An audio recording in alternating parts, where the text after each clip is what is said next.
ప్రియమైన దేవుని బిడ్లారా, ప్రభువుతో ప్రతిదినం దేవుని మాటల ద్వారా ప్రతి ఒక్కరికి ప్రభు పేరిట శుభాలు తెలియజేస్తున్నాను. ప్రియమైన దేవుని బిడ్లారా, ఈరోజు పరిశుద్ధ లేఖన భాగం హెబ్రీలకు రాసిన పత్రిక 10వ అధ్యాయం 31వ వచనం. జీవము గల దేవుని చేతిలో పడుట భయంకరము. ప్రియమైన దేవుని బిడ్లారా, దేవుని వాగ్దానం విన్నారు కదండి. దేవుడు ఈరోజు మనతో మాట్లాడే మాటలు ఏంటి అంటే, జీవము గల దేవుడు, అలాగే ఆయన చేతిలో పడటం, అలాగే భయంకరమైన విషయం. 3 విషయాల్ని దేవుడు జ్ఞాపకం చేస్తున్నాడు ఈరోజు. అదేంటి అంటే, జీవము గల దేవుడు. మన దేవుడు విగ్రహంలాగా మౌనంగా ఉండడు, జీవం ఉండే దేవుడు.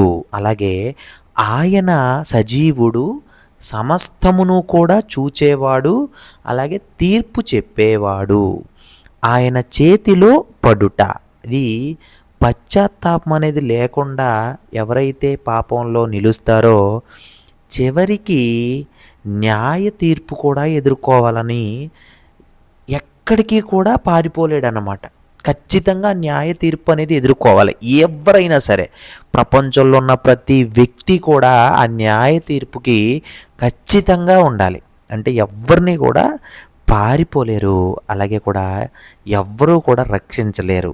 భయంకరమైన విషయం ఏంటి అంటే, దేవుడు ప్రేమ గలవాడు, అలాగే దయగలవాడు, కానీ ఆయన న్యాయాధిపతి కూడా అన్నమాట.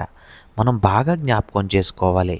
ఈ భయంకర విషయం అని దేవుడు ఎందుకు మనతో మాట్లాడాడు అంటే, మనకి భయం అనేది ఉండాలి. దేవుడు మనకి తప్పు చేస్తే తీర్పు కూడా తీర్చే న్యాయాధిపతి అని మనకు ఒక భయమై ఉండాలన్నమాట. అందుకు మనం ఎప్పుడు కూడా ఆయన్ని నిర్లక్ష్యం చేసి అనేది ఉండకూడదు. పాపంలో నిలిచిన వాడికి చివరికి తీర్పు తప్పదు. దేవాది దేవుడు మన విషయాల్లో చాలా శ్రద్ధగా, సజీవంగా, సమస్తము చూచేవాడుగా ఉన్నాడు.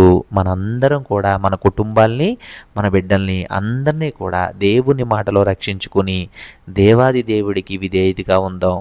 దేవుని రీతిలో మనందరం ఉందాం. దేవుడి కొద్ది మాటల్ని దీవించి ఆశీర్వదించునుగాక. ఆమేన్. చిన్న ప్రార్థన. పరిశుద్ధుడా, మమ్మల్ని మిక్కిలిగా ప్రేమించిన మా ప్రియ పరలోకమందున్న మా తండ్రి, నీ శ్రేష్టమైన ఘనమైన నామానికి వేలాది వందనములు, స్తోత్రములు ప్రభువా. చెప్పబడిన మాటలు బట్టి ప్రతి మాట ద్వారా ప్రభువా మేమందరం కూడా నీ కృపలో ఉండేలా మాకు దయచేయండి. ప్రార్థన శక్తిని దయచేయండి. నీ చేతిలో తీర్పు కోసం కాదు ప్రభువా, రక్షణలో ఉండేటట్టు మమ్మల్ని తీర్చిదిద్దండి. మీరే మహిమ ఘనత ప్రభావాలు పొందుకుంటారని యేసు పరిశుద్ధ నామంలో అడిగి వేడుకుంటున్నాం తండ్రి. ఆమెన్.